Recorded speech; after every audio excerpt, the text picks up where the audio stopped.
Dober večer še enkrat vsem, dobrodošli na pogovoru po ogledu filma Zakaj skačem. Zdaj, ki bomo danes z vami, smo si ta film ogledali že prej, nekatere dvakrat, nekatere trikrat. Skratka, moje ime je Irena Matko Lukan in danes sem v vlogi koordinatorke, ki bo vodila tale pogovor. Žal so časi taki, da se ne moremo dobiti v živo, v Kinodvor. Upajmo, da bo to čim prej mimo. In zato je tudi malo drugače, ker se ne vidimo. Jaz vas ne vidim samo število vas, ki ste se nam pridružili. In rada bi povedala to, kar na začetku. Če bi imeli kakršnokoli vprašanje za kogarkoli, za katerokoli od mojih sogovornic, v ta okenček, ki imate tukaj spodaj, Q&A, tam napišete svoje komentarje, vprašanja, lahko pa tudi samo vtise o filmu. Skratka, karkoli želite, jaz bom vsakih recimo nekaj časa to prebrala vprašanje na glas in prosila moje sogovornice, da na ta vprašanja odgovorijo. No, zdaj bi pa rada predstavila današnje moje sogovornice. In sicer najprej specialno in rehabilitacijsko pedagoginjo Barbaro Žnidarko. Barbara, ste še vedno na osnovni šoli svetovalka? Letos sem polovico mobilna, torej na redni osnovni šoli, polovico pa na osnovni šoli s prilagojenim programom. No, ker to sem pa poiskala podatke o vas kar na spletu. Skratka, Barbara je strokovnjakinja tudi za področje avtizma in nasploh ne za otroke s posebnimi potrebami. Čeprav ravno v filmu smo slišali, kako se človek počuti, a ne če ga označiš kot človeka s posebnimi potrebami. Tako da tudi danes, ko smo se majčkeno poklepetale, pač ne bomo takih izrazov uporabljale, vsi smo ljudje, smo pa seveda različni. Potem ravno tako pozdravljam Apolonijo Klančar. Jaz sem jo najprej seveda spoznala kot prevajalko in sicer knjige Zakaj skačem. To ste kar precej citatov zdaj v filmu lahko slišali, pač tega fanta, ki jo je napisal leta 2007 in sicer Naokija. Tako da je to ena taka rdeča nit tega čudovitega filma in nas se pravzaprav kar globoko dotakne in gremo nekako skozi njegovo doživljanje težav, ki jih je imel in predvsem njegovo veliko potrebo po tem, da bi se lahko izrazil in da bi lahko komuniciral z ljudmi okoli sebe. Apolonija Klančar pa ni samo prevajalka te knjige. Ta knjiga je pri nas izšla leta 2017. Zanimivo je, da recimo, jaz sem sicer urednica otroškega leposlovja, ravno tako pri Mladinski knjigi, ampak sem ravno prej povedala, da sem to knjigo preprosto spregledala. No, in tukaj se mi zdi, tudi zdaj sem šele izvedela, da je 2. april, ki ga jaz zelo dobro poznam, in to je praznik za vse, ki se ukvarjamo z otroško in mladinsko književnostjo, namreč to je Andersenov rojstni dan in to je mednarodni dan knjig za otroke, hkrati je pa to tudi svetovni dan za zavedanje o avtizmu.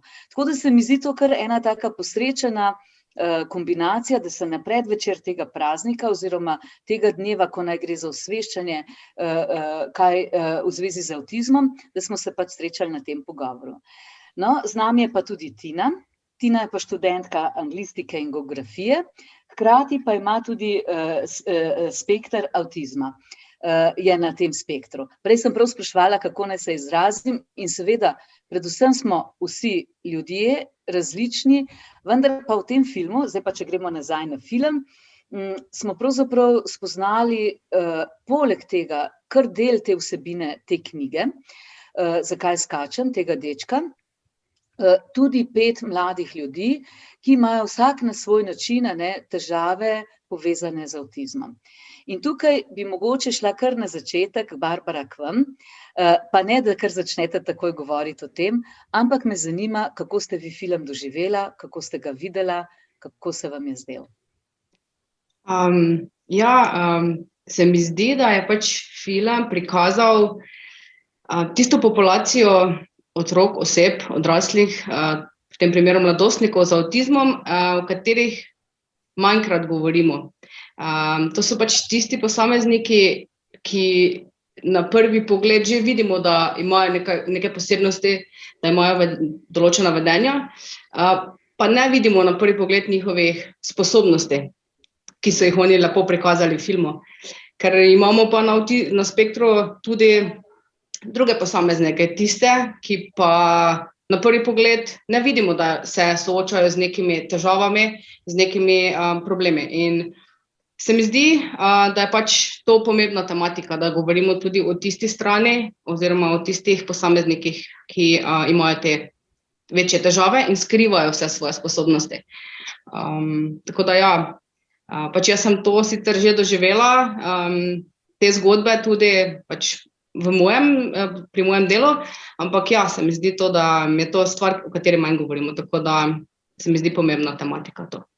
No, meni se je zdelo tako zanimivo pri tem filmu tudi to, na kakšen način je posnet. Ta film je res tako zelo lep, tudi v enem delu pač tale prevajalec, se pravi angleški v angleščino iz japonščino, David Mišel, a ne, on pravzaprav tudi mu sledimo skozi film, pripoveduje o tem, kako je pravzaprav to pisanje v tej knjigi skoraj tako kot ene vrste poezija, ne, da se ustavimo, da razmislimo, kaj nam s temi besedami pripoveduje. In pri filmu s to kamero, z načinom, s tem senzoričnim načinom, pa na nek način doživimo, lahko začutimo, morebiti, kako ti mladi ljudje doživljajo določene signale iz okolja. No, in prej nisem dopolnila, gospa Polonija, da vi kar že nekaj let se ukvarjate pravzaprav s pomočjo mladim ljudem. Vi ste sicer po poklicu pač anglistka in prevajalka iz latinščine, hkrati pa pravzaprav vam ta tema ni prav tuja, ne? Imate kar veliko izkušenj. Pa še vas vprašam, kako ste pa vi doživela ta film? Ja, meni je bil film izjemno všeč, ker tematika je zelo težka in jo je težko dobro predstaviti laičnemu gledalcu, tako da dejansko uspe začutiti na več nivojih, kakšen je svet osebe, ki so pač na spektru. Doživela sem ga kot izjemno umetniški film, resnično oseba, ki ga je snemala, je, kot bi temu rekli, zelo dobro naredila svojo domačo nalogo. In ta sredstva, ki jih film nudi, naj omenim recimo samo eno izmed sredstev, ki je mene osebno poleg kamere zelo impresioniralo, je, ko se razmišljanja teh negovorečih pokažejo s prstki po tisti tabli v filmu, kako se črke izpisujejo in vidite, da je neprekinjen tok besed, ki ni razdeljen, ne. To se mi zdi en tak izjemno posrečen način, kako približati to, potem koti kamere, dialogi. Name je deloval kot resnično izjemno umetniški film, ki ne poenostavlja in ki z vsemi možnimi sredstvi, direktnimi in indirektnimi, se pravi, je resnično večplasten, odpre vrata v svet avtizma vsakomur, ki ga resnično in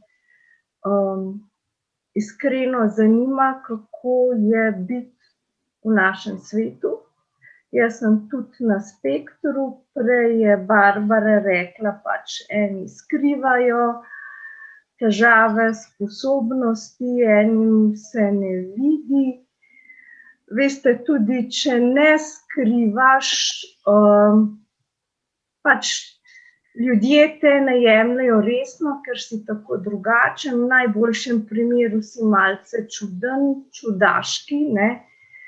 V najslabšem pa saj ste videli v filmu, si pa obseden od hudiča oziroma, če uporabim malo bolj tako preprosto dikcijo, si zaradi strahu in nerazumevanja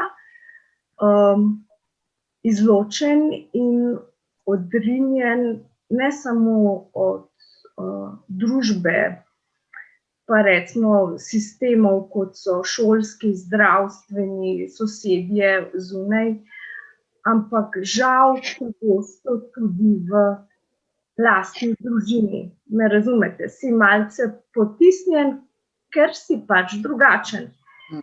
In bolj rigidna je družina, bolj ta tvoja neuniformiranost, pa če tudi je, rekla, genialna, ali bolj jih vznemirja in plaši. Oni bi pač radi uravnilovko, kar je resnično, oprostite, licemersko v družbi, ki govori o tem, da bi naj vsak razvijal osebne sposobnosti in take stvari. No. Tako. Ja, hvala, to ste zelo lepo povedala, Apolonija. Mene recimo pri tem filmu tudi tako se kar globoko dotaknilo, tudi vsi ti odrasli, ki so bili s temi mladimi ljudmi. Saj pol bi se mogoče kasneje šle od človeka do človeka, ampak vsi ti odrasli so imeli, mislim, vsi ti mladi ljudje so imeli ob sebi zelo ljubeče in razumevajoče odrasle. Kar ne pomeni, recimo mama tiste deklice iz Indije je v bistvu doživljala hude stiske, je bilo težko, ampak hkrati je bilo meni to, kar si včasih tako, če ne poznaš dovolj ljudi, s tem spektrom, si predstavljaš, da imajo težave, veš, da imajo težave morda v socialnih interakcijah in v odnosih, ampak potem se kar to lahko en tak stereotip, da jim dotiki niso tako zelo blizu. V tem filmu mi je bilo pa to tako lepo, da čisto vsaka družina je imela en svoj način sporazumevanja in res neizmerno kar velike bližine. Po drugi strani to, kar ste vi omenila, Apolonija, ravno pri tej deklici, Justini, iz Sierra Leone, prosim, ja, je v bistvu me tudi tam, kjer so se dobili starši z različnimi težavami, s svojimi otroki, me zelo se dotaknilo, da pripoved tiste mame, ki je govorila o tem, da pravzaprav so ji govorili, da je otrok ima hudiča v sebi in da bi ga bilo najbolje utopiti v reki. In se pravi, tukaj imamo zelo različno od okolja, v katerem živimo, je tudi različen odnos do teh težav. No, zdaj bi pa mogoče povabila k besedi še tebe, Tina. Na začetku pogovora smo se dogovorili, da jo lahko kar tikam. Pa me zanima še kako si pa ti doživela ta film, tvoj pogled. Meni je bilo zanimivo videti iz perspektive še drugih ljudi z avtizmom, predvsem zaradi tega, ker več ali manj vse zgodbe druge, ki jih vidim v svetu, so povedane iz strani neurotipičnih.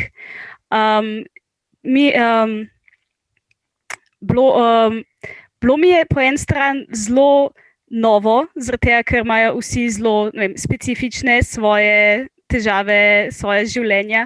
Po drugi strani so bile pa vmes kakšni trenutki, ko so naredili nekaj, kar je bilo tako zelo podobno nečemu, kar sem jaz že v življenju naredila. In jaz sem tako pač lepo videti to enkrat na ekranu in ne samo, v ogledalu.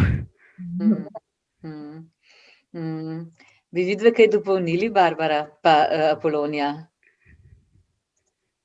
Ne, se mi zdi, da je Tina to res zelo lepo zdaj povedala, čisto iz njenih.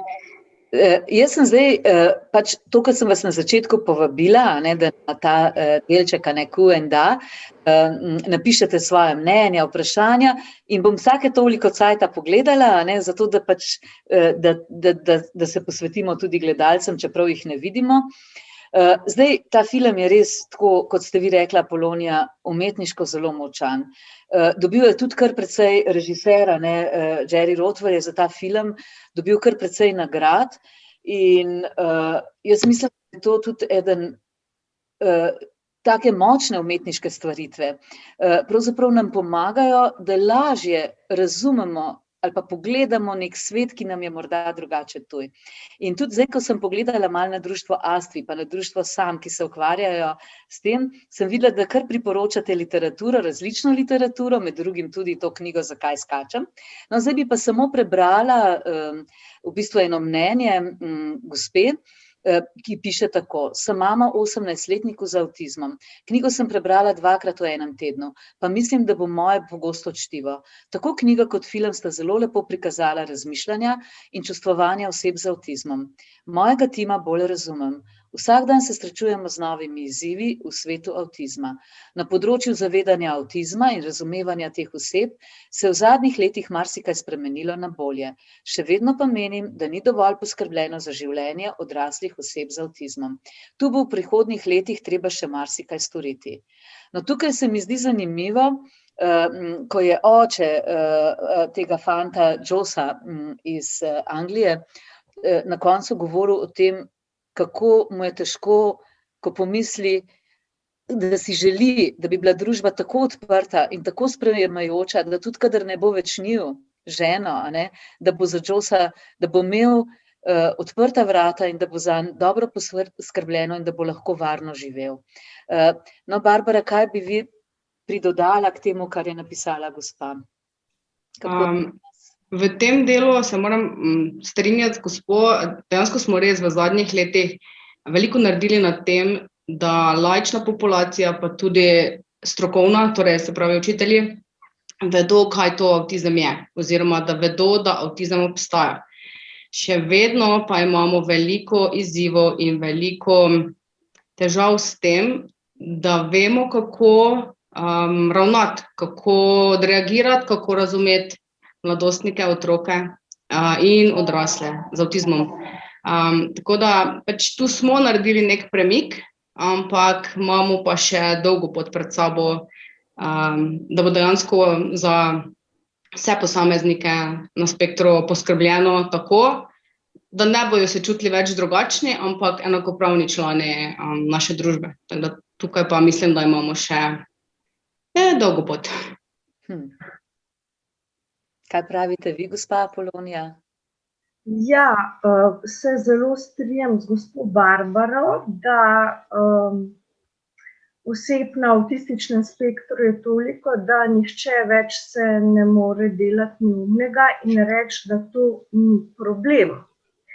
Tukaj je velikanski korak naprej.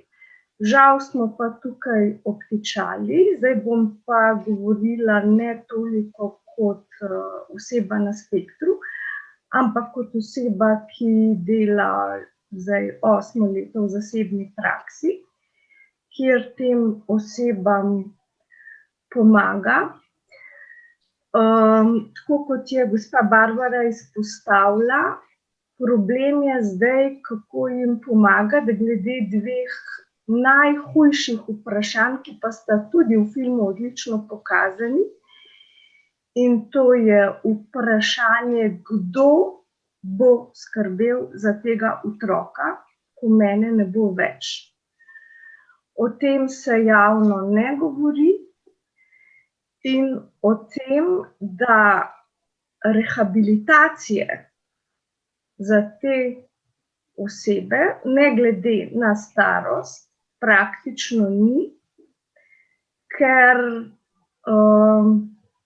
uradna stroka ne, očitno sodeč po tem, kako ravna z njimi, jaz dobim ljudi, ki jim pač uradna stroka ni mogla pomagati.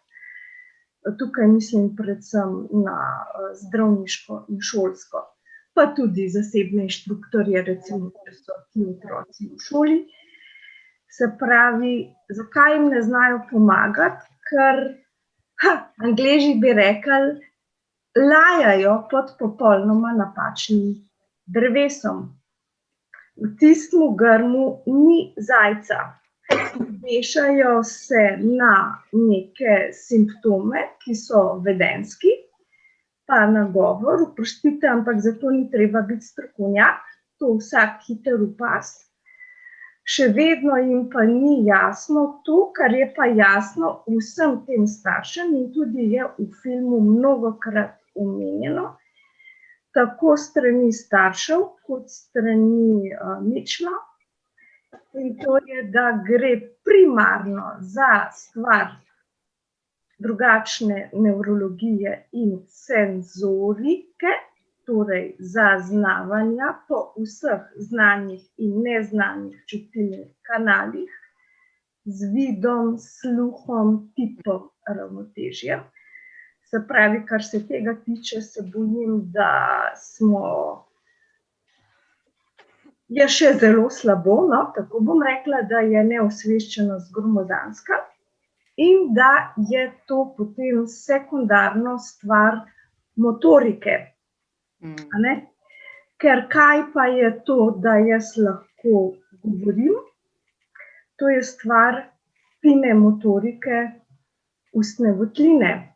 Kaj je stvar, da jaz lahko, ne vem, berem vrstice v knjigi ali da vas, ko vas pogledam, gledam lahko direktno v oči, če nisem zastrašena. To je stvar izjemno prefinjene motorike očesa, ki pa v primerjavi z motoriko govora je še zmeraj simpel ko pasu, ne?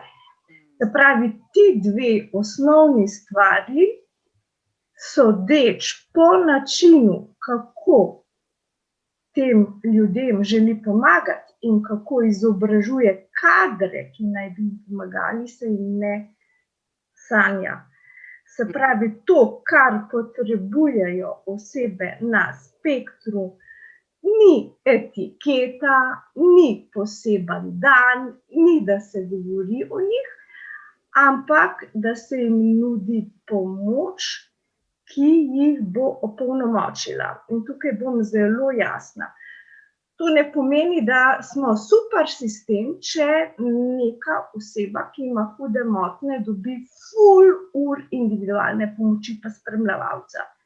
To mislite, ti spremljevalci, ki so pač na voljo recimo v šolskem procesu? Ki jih dobijo po odločbah in tako. Edina pomoč, ki je pomoč, se pravi, edina pomoč zame, ki šteje, je pomoč, ki osebo na spektru opolnomoči, da zmore, česar prej ni zmogla, da zmore to bolj lahkotno, da ugotovi, zakaj je prišla na ta svet in se usposobi njene močne poti, da si bo služila kruh. Oziroma, kot pravi David Mitchell, kdaj bomo nehali na te osebe gledati kot na breme, ki ožemajo javni sistem. Zelo mi je všeč, Mitchell je zelo brutalen, veste, ampak to, kar mi doživljamo, je tudi zelo brutalno. Tukaj se mi zdi, da je ta prevajalec iz japonščine v angleščino, David zelo lepo se izrazil, da je pač v avtističnem telesu ki je ravno tako radoveden, občutljiv in kompleksen, kot kogarkoli drugega na tem svetu. No, in to se mi zdi tako nekako, da res tukaj gre za to, da vsak od nas je pač drugačen in tako kot ste vi povedala, ljudje, ki imajo stiske, potrebujejo načine, da se lahko polnomočijo.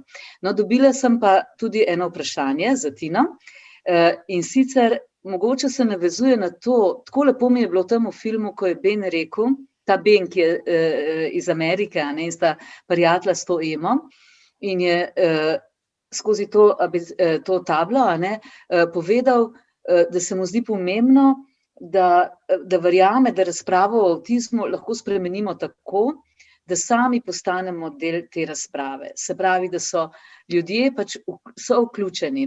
No, in tukaj je pa vprašanje za Tino in sicer sprašuje gledalka, kaj bi Tina ti svetovala mladim, ki so na spektru, kaj si mogoče ti v času odraščanja od sistema, v katerem si odraščala in se šolala, pogrešala. In če se ti zdi, da se stvari spreminjajo kaj na bolje in če je ravno to, o čemer je govorila Apolonija, dovolj opolnomočenja teh mladih odraslih. Ok, to je veliko.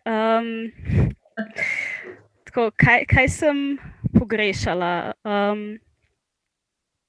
Najprej sem pogrešala to, da bi se priznali, da obstajajo problemi na nek način, zaradi tega, ker vsi v osnovni šoli je bilo veliko govorov o sprejemanju drugačnosti in o tem, kako moramo biti vsi dobri drug do drugega.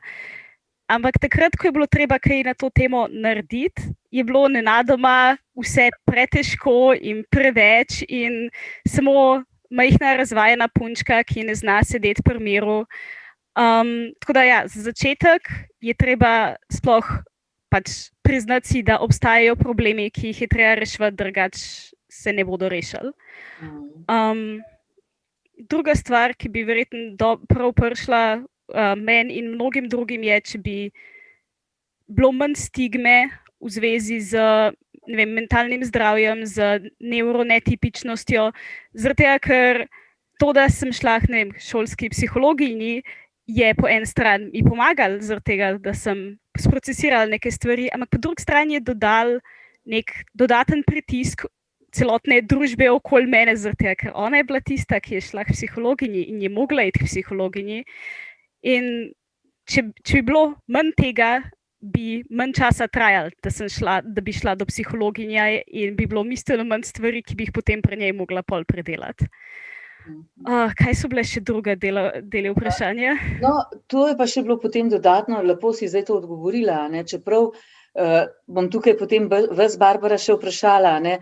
Jaz upam, ne, da je zdaj v zadnjem desetletju vendarle to že malo bolje, ne, da res gre kar veliko otrok na tak ali drugačen pogovor, da sem se majčkeno mogoče že bolj navadili govoriti o svojih stiskah. Ne. No, drugo vprašanje, Tina, zate je bilo še to, kako pa zdaj, recimo, ko si mlada odrasla oseba, če je pa na tem področju dovolj opolnomočenja, se pravi, recimo, v procesu izobraževanja.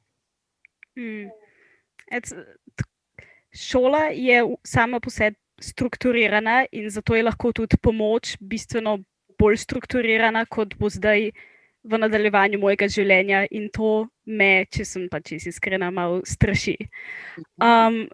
Ni me strah, da ne bi mogla skrbeti zase, zaradi tega, ker imam to srečo, da sem večinoma sposobna preživeti, da me ne skrbi pretirano, da moj avtizem bi mi preprečil, da bi dobila službo. Me pa skrbi, kako bo z mojim socialnim življenjem. Zdaj sem ok, imam družino, ki me imajo radi, ki me razumejo večinoma. Ampak nekoč bom se izselila in hotela imeti svoje življenje.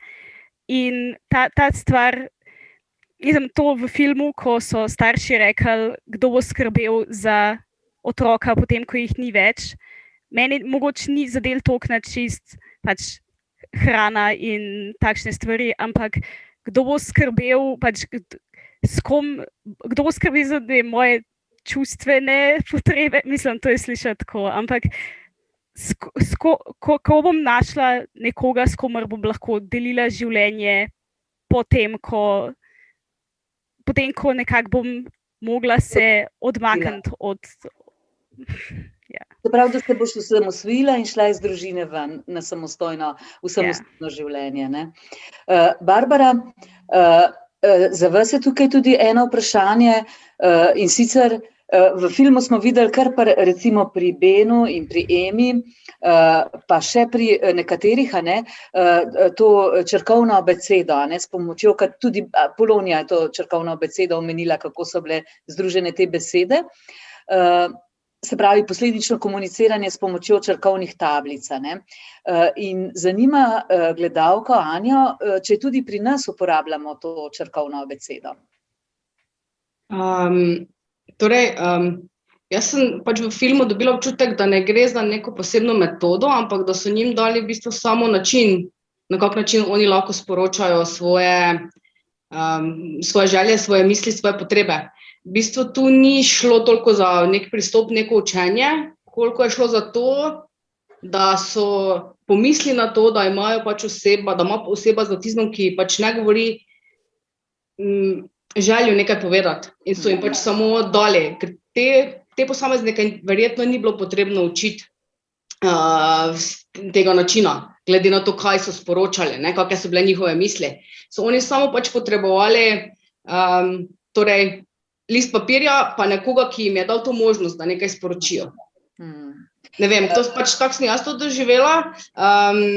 Na drugi strani pa pač imamo posameznike, ki niso, torej njihova intelektualna sposobnost ni tako visoka, da bi samo sporočali, ampak jih je treba učiti na druge načine komuniciranja. Tam pa tudi imamo, ne vem, druge načine nadomestne komunikacije s pomočjo sličic, ne vem, nekateri se ukvarjajo tudi, se poslužujejo tudi kreten in drugih načinov, ali pa skozi risbo, tako kot je bilo tudi pokazano, ne, ali pa skozi glasbo. Tudi to velikokrat je način, kako otroci z avtizmom povejo, pokažejo, kako doživljajo svet. Tako da, ne vem, jaz načeloma osebno torej ne poznam te metode kot take, ampak sem to doživljala tako. Ne vem, Apolonija, se vi ne strinjate? Se mi je zdelo. Jaz vam lahko povem o svojih izkušnjah, ko delam z popolnoma negovorečimi do tistimi, ki govorijo kot gobčna driska, ne. In kolikor sem jaz razumela film, pa ko sem prevajala, pa ko sem stvari gledala, pa zdaj, da ne bom šla pravzaprav preveč v širino, mi smo videli ne majhne otroke, ampak že na pol odrasle osebe, ki so imele sposobnost črkovanja. In v bistvu, če ste videli prstke, vse, kar so delali, je, da bilo je, kot bi tipkali na ekran. Kako so se naučili črkovati, tega v filmu ne izvemo. Sem pa skoraj prepričana, da če bi oni imeli težavo hudo na slušnem kanalu in slušno podobo glasu, recimo A, povezati z vidno podobo in potem to z besedo, to ne bi speljali, me razumete? Jaz pa imam celo goro otrok, ki hodijo celo v običajno šolo, pa tam do 3. razreda sploh ne ugotovi nobena stroka, niti šolska, niti zdravniška, da imajo težave že v materinščini razločiti vokale, se pravi samoglasnike, ki so dolgi. Tipično je recimo med temi bolj sprednjimi, in I ali in A. Tak otrok je izjemno slabo opismenjen že v materinščini, se ne more opismeniti zaradi hudih težav z zaznavanjem, ki so po mojih izkušnjah v uradnem sistemu nediagnosticirane. In zato se bom še enkrat vrnila nazaj, oprostite, če se bom ponavljala, ampak opolnomočenje bo resnično prišlo, ko se bomo začeli baviti senzoriko in motoriko. Ena stvar, ki je mogoče, Tina, da se navežem to, kar si ti omenila, a ne, kako je bilo težko, ali pa kaj si doživljala, ko si šla k psihologinji, kakšna stigma je to, in po svoje kakšno olajšanje, ko je tam nekdo, ki če drugega ne, te posluša, brez da bi se delal pametnega in neke sodbe ven metal. To je krasno za začetek, za, tako kot si zelo jasno povedala, za čustvene stiske, ne. Ti deluješ dobro, si sama povedala, stiske, ki jih občutiš predvsem, so čustvene. Imaš pa zaupanje, a ne, da do kruha boš prišla. Ampak veste, ne sme se ustaviti pri čustveni stiski, ne, zato so recimo naši psihologi kolikor toliko strenirani, ne, da znajo razdeliti stiske. Resnično bo potrebno nekaj narediti na senzoriki in motoriki in pač na ta račun jaz dobim vse stranke, ne, zato ker pač nihče v sistemu ne zna s tem delati, ne, po mojih izkušnjah in izkušnjah mojih strank. Morda je kje kdo, za katerega ne vem. In ne vedo, da se mi učimo drugače. Mi se učimo drugače, mi se učimo, smo zelo učljivi, nekje se učimo tako noro, da ni zapovedati. Naj vam dam primer enega fantka, ki ga imamo v obravnavi, popolnoma neverbalen. Oziroma zdaj, ki je že pri meni v postopku toliko in toliko časa, že precej besed je, ampak ko jih meni prišlo praktično ni govoril. Ta fantek ima fotografski spomin, zato ker se ati je pustil službo in se ukvarja z njim. Ta fantek je sam pogruntov, številke zna vse, zna izpisati stvari in tako naprej. Tega nihče ni učil, kako se lahko komunicira preko recimo številk, pa zna, se pravi, vsak od nas ima neko močno področje, kjer kompenzira tam, kar mu je umanjkalo. In če ne veste, da gre za stvar senzorike in motorike, potem ne boste znali iz opazovanja, to vam noben vprašalnik ne bo povedal. To morate pač otroka opazovati v naravnem okolju in boste pa imeti zelo šolano oko za to in boste videli, kaj in kako. In potem vidite, kako neskončno pogosto, ko se zdi, da otrok, jaz imam otroke, sistem jih je odpisal, staršem reče, sprijaznite se, zelo brutalno jim reče, jih boste mogli dati v zavod. V zavod. Kjer starš to rad sliši, povejte mi, jaz ga ne poznam. No, tukaj se meni zdi, Apolonija, mogoče še to, tukaj je gospa Barbara napisala, pa to, kar ste vi, Barbara, prej omenila, gospa je pa tudi Barbara, da recimo so tudi različni pristopi v zvezi s to črkovno besedo, da tudi glasba in recimo ravno pri tej deklici, Amrit, iz Indije, je to zelo dobro vidno, kako se ona giba. To je tako prav res tako lepo, tudi potem, ko je v šoli, v bistvu, kako ona nekako ritmično sprejema in komunicira tisto, kar se dogaja. No in tukaj je napisala gospa Barbara, da je njej zelo blizu čustvovanje mame iz Indije. Ker ob težavah, s katerimi se je njen otrok srečeval, sem najprej poskušala njega stlačiti v kalup, ki bi bil manj moteč za predvsem učitelje in šolsko okolje. Šele kasneje sem ob veliko prebranega, vključno s knjigo Zakaj skačem, podala na pot spoznavanja sinovega sveta in prevzela vlogo prevajalke z ostalim svetom v obe smeri. In hoto mi je za ves čas pred tem, ko sem s svojim nerazumevanjem ob vsej ljubezni poskušala spremeniti pač svojega otroka. No in tukaj se mi zdi, Barbara, tudi prevajalec David Mitchell pravi, da ko je on to knjigo, ko sta jo skupaj z ženo prevajala, žena, ona dva imata tudi otroka, s spektrom avtizma, kako je ene stvari spoznal ob tem prevajanju, jih je bolje razumel, je znal bolje pogledati svojega lastnega sina in koliko mu je to odprlo enih oken. No, mogoče vi kaj pokomentirate, to, kar je napisala gospa Barbara. Meni je žal, da morajo biti pač starši terapevti s svojim otrokom.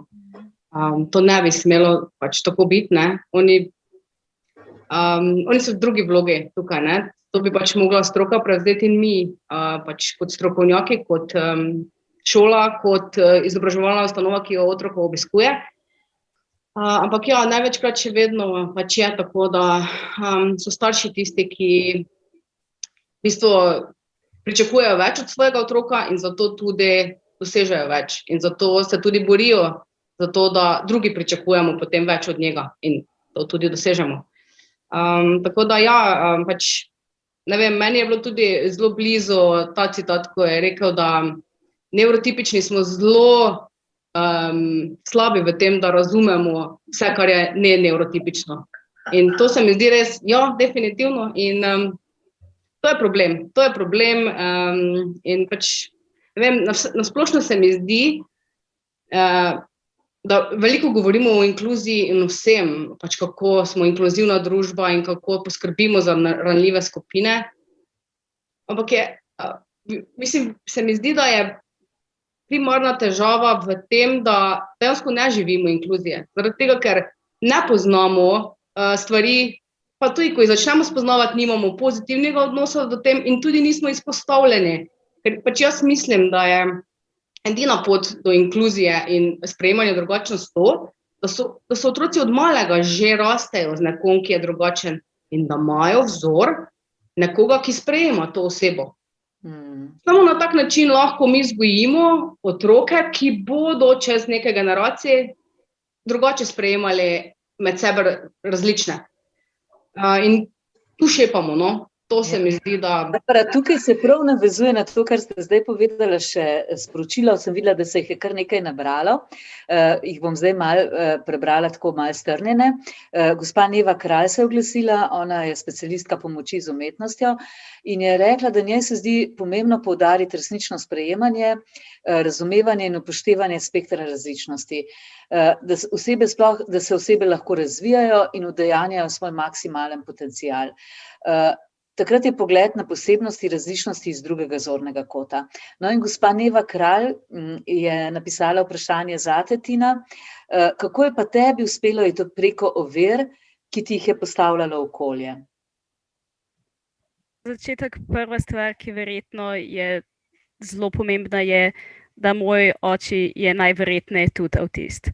Pač to smo ugotovili potem, ko sem jaz že bila diagnosticirana, ker sva si v mnogih stvarih bila podobna, v katerih je bil svet zelo drugačen. In si predstavljam, da je zelo drugače, da sem bila pač rojena v družino, kjer je ati že bil takšen, kjer je mami že bila navajena živeti, komunicirati z njim, zaradi tega, ker potem sem bila pač samo otrok. Ni bilo treba izumiti ničesar novega zame, zaradi tega, ker je veliko stvari, ki so pač bile potrebne, že bile tam. In tiste, ki pač niso bile že pripravljene, so pač samo vedeli, da pač je to količina energije, ki jo moraš včasih vložiti v nek odnos in da se bo najverjetneje nekoč splačal. To se mi zdi, to v tvoji družini je seveda še to, da je bil to oče, a ne? To pa govori pravzaprav tudi o tem, da če bi ljudje bolj poznali, bolj poznali te reči, bi jih tudi lažje sprejemali, da tukaj gre vendarle za to, za nepoznavanje. No in tukaj je tudi eno vprašanje za vas, Barbara, in sicer, da pač učitelji nimajo, marsikateri učitelj, nekateri imajo, ampak večina učiteljev pa nima tega znanja, kako se spopasti recimo z otroki, ki imajo kakršnekoli težave. In ona sprašuje, kako je to mogoče, da učitelji pri pridobivanju tega znanja, se pravi pedagoškega procesa, ne usvojijo teh znanj. Kako je s tem? Tudi jaz nisem. Mislim, jaz sem hodila nazaj, ne vem, 10 let, 15 let nazaj na faks, ne, in vse, kar sem jaz slišala o avtizmu, je to, da je bil Leo Kanner in Hans Asperger in sta opisala pač dva popolnoma različna otroka in ampak potem sta rekla oba, da je to avtizem. V glavnem, to je to, ne, in pol ne moramo pač pričakovati niti od stroke, kot je specialna pedagogika, kaj šele od učiteljev, ki pa verjetno niti niso slišali, da avtizem obstaja, da bi znali ravnati z otroki na ustrezen način in da bi jih razumeli. Pač dejstvo je, da različne inštitucije vedno več ponujajo, različna društva, torej zveza, ne vem, za avtizem, različna društva, ki se ukvarjajo z avtizmom, ponujajo različna izobraževanja na to temo. Ampak ja, to je pač vse odvisno od angažiranosti učitelja, od tega, ali ima pozitivno mišljenje glede tega, oziroma ali je imel že izkušnje z otrokom, da se je za to odločil. Tako da je pač v bistvu to prepuščeno osebni odločitvi učitelja. Ni to nekaj, kar bi bilo del kurikuluma ali pač del študija ali potem mogoče kasneje rednega izobraževanja, pač obveznega mogoče, ne vem. Ja, tukaj je še eno vprašanje za vas, gospa Apolonija. Zdaj bi pa samo to povedala, da imamo še dobrih 10 minut, tako da pač poskušamo še odgovoriti na to, kar so nam zastavili in seveda, da bomo potem lahko še nekako na koncu še kaj pridodali, kar se nam zdi. Apolonija, za vas je vprašanje od Kuna in sicer šlo je za to, da je ta deček, Naoki, na nek način s temi svojimi zapisi in prevodom v knjigo, prevodom v narekovaju, na nek način sporočil, kako on doživlja ta svet. Potem je to prišlo do tega, da je David to knjigo prevedel v angleščino, seveda skupaj z ženo, in tudi morda ni naključje, da sta imela izkušnjo z otrokom, s spektrom. Namreč potem je pa ta knjiga je prevedena v več kot 30 jezikov. In Kun sprašuje, kako je bilo pa to recimo za vas, ta prevod, da gre tudi na nek način za prevajanje čustev v knjigo. Kako ste se vi s tem, vi ste verjetno iz angleščine prevajala, ne? Ja. Zdaj bom zelo hitro govorila, zato ker bi rada povedala zelo podobno reč, ki je povedal tudi Mitchell, pa je verjetno šla mimo vas, se pravi, on ima tega otroka, ker je iskal informacije in je do žene pač ta knjiga prišla, sta potem ona dva na skrivaj začela prevajati. In čez čas sta ugotovila, da bi bil trg za to knjigo velikanski, sta potem pač se je sprovedlo to, da je prišlo v odkup pravic verjetno in tako naprej. Mitchell je rekel nekaj, kar sem jaz rekla nedavno, on kot prevajalec, pa avtor, ki piše, in jaz, kot bom rekla, prevajalka in avtorica, sem se razžalila, ko sem videla, da je rekel isto, kaj jaz v nekem webinarju. On je rekel, I hope this book outsells everything I will ever write. Se pravi, da upa, kljub temu, da je gospod svetovne slave pisatelj, da se bo ta knjiga prodajala stokrat bolj kot vsa njegova dela. In jaz, ko sem pač v neki reklami za neke moje webinarje in knjige, tudi o avtizmu, sem rekla, da tudi če ne preberete nobene moje knjige, prosim, preberite to knjigo. Izziv je bil prevajati zato, in o tem tudi Mitchell zelo jasno govori, da je najprej prevedla žena, ker je seveda njena japonščina veliko močnejša. Potem se je pa on lotil besedila kot literat. Nekdo, ki je... On je tudi zelo uspešen pisatelj, kot ste rekla. Tudi imamo prevedene njegove knjige. Ne samo kot jezikoslovec, ampak kot literat umetnik. In točno to sem jaz imela pred očmi, ko sem prevajala. Ker zame, jaz sem se reševala tudi seveda z umetniško žilico. Mene je cel live že glasba rešuje, pa ples. In jaz sem šla pač prvi prevod in potem drugi in tretji, ker sem hotela, da stavki pojejo, tečejo, da je jasna dikcija, ki bi jo uporabljal otrok te starosti. Se pravi, absolutno nisem prevajala besede, ampak sem prevajala, ja, gospod je rekel čustva, lahko to rečem tudi tako. Jaz sem kar nekaj poezije prevajala in jo seveda tudi pišem, tako da ta prevod, čeprav ko pogledate jezik, ni zahteven in vendar vas tako zadane vse. Zelo globoko se te dotakne, z eno preprostostjo, zelo enimi preprostimi vprašanji je to tako, da na nek način jih tudi ti sam kot človek tako zelo začutiš. Tako da ta knjiga je res prav, res lepo jo prebrati. Je pa oglasila se tudi gospa Bojana in je pač vam rekla, sporočilo za Barbaro, da je tako vesela, da so taki strokovnjaki, kot ste vi, a ne, in ker recimo delajo na tem, da delajo na inkluziji že pri tem, da se otroci čim prej vključijo, a ne, da sama je mama otroku z avtizmom in da ogromno časa namenja tudi ozaveščanju, informiranju, predstavljanju in da ona je pač prepričana, da njen otrok lahko obogati življenje sovrstnikom. To se mi zdi tako lepo. Potem pa še gospa Tanči, a ne, pa pravi, da se ji zdi to lažje v predšolskem obdobju, vključevanje otroka, ne, inkluzija, da ko pa pride otrok v šolo, da pa se pa pojavijo težave in da potem se mnogokrat zgodi, da je morda prehitro preusmerjen v prilagojen program, ne, ker je pač ta sistem šolski tako zelo zahteven. Potem pa bi jaz sam še tukaj, gospa Polonija, je še vprašanje za vas, kako se lahko pride do vas. Jaz lahko povem to, da če na spletu odtipkate, a ne, vaš ime in priimek, pravzaprav najdemo kontakt lahko z vami. Je tako?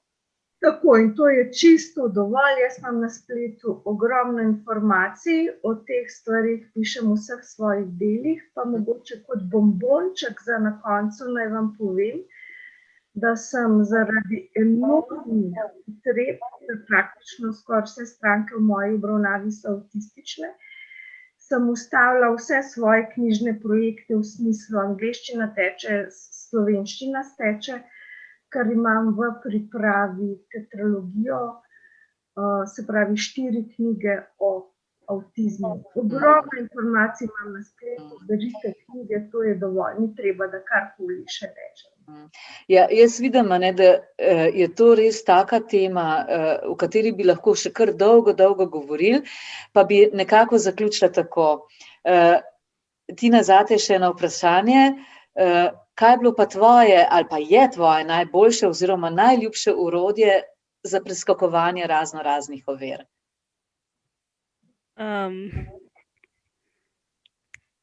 Čas, mislim, čas pri vsem pomaga. In predvsem je pač čas, ki ti ga nekako morajo drugi dati. Mislim, pogosto pri pogovoru nimaš takoj ta pravega odgovora ali pa nimaš čiste prave besede, ki bi jo rad uporabil. Ampak če imaš čas, boš prej ko slej prišel do tistega, kar probaš povedati. In mislim, da je tako pri večini stvari. Pač, če se ukvarjaš z njo, boš prišel do rešitve. Edino, kar je problem, da ti mora tudi ostal svet dati to možnost. Tina, mogoče zdaj za konec bi jaz vse 3 povabila, da vsaka od vas pove še kakšno misel, kar smo na nek način nismo mogli povedati ali pa ste še želite sporočiti, ne, gledalcem, tako da dam, Tina, kar najprej tebi besedo. Ok. Recimo tako, jaz imam težave z tem, da ne morem slišati dobro pogovora po telefonu, če sem v mestu in zadaj ogromno šumi. Pač ne bom slišala. Oziroma zelo slabo. In po telefonu bom vas še spraševala, kaj in zakaj. Ampak to ne pomeni, da ne razumem. To samo pomeni, da ne slišim trenutno zaradi svoje situacije, ki se jo da spremeniti in je ni težko. No. Hvala. Polonija, kaj bi vi rekli še za konec? Jaz bi se navezala na to, kar je Barbara rekla, da so starši po sili razmer prisiljeni igrati vlogo terapevtov, ker pač sistem, ki izobražuje tako imenovane strokovnjake, jih pač ne izobrazi in ne moramo zdaj pa s prsti kazati na nje, ampak moramo pač reči Bobu Bob, trenutno je to tako. In jaz bi rekla, objela vse te starše, jim čestitala in rekla, iščite in boste našli, a ne, podučite se in predvsem presojajte pač vse strokovnjake po učinkih, ne po titeljnih, a ne, ampak po tem, kako vas opolnomočijo. Še vi, Barbara? Jaz bi pa mogoče zdaj zaključila tu z tem, kar je bilo na začetku filma, ko je rekel, drugi so mi, to, da sem drugačen, so mi povedali drugi. To, da je drugačnost problem, so mi povedali drugi. Tega jaz prej nisem vedel, ne? In mogoče samo pač ne rečemo nekomu, da je drugačen, ampak samo ga sprejmemo takšen, kot je in mogoče komu ne bomo naredili problemov, ne? S tem, če ga bomo takšnega sprejeli. No, jaz mislim, da so to zelo lepe besede za konec tega današnjega pogovora. Jaz se vam trema, res vsem trem zahvaljujem. Hkrati se zahvaljujem vsem gledalcem, ki so bili danes z nami. In film bo v rednem sporedu Kina Dvor še do 28. aprila, tako da mislim, da bo zelo v redu, če ga priporočimo svojim prijateljem, znancem, namreč res se nas globoko dotakne in odpira mnoga vprašanja in lahko pokukamo ob tem filmu vase in v druge. Tako da res hvala vam vsem in upam, da se ob kakšni priliki še srečamo.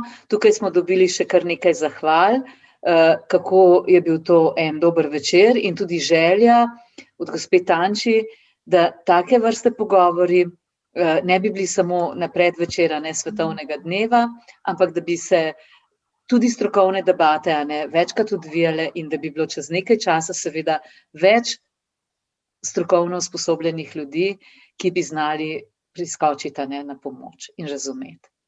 Tako da hvala lepa vsem in lahko noč. Lahko noč.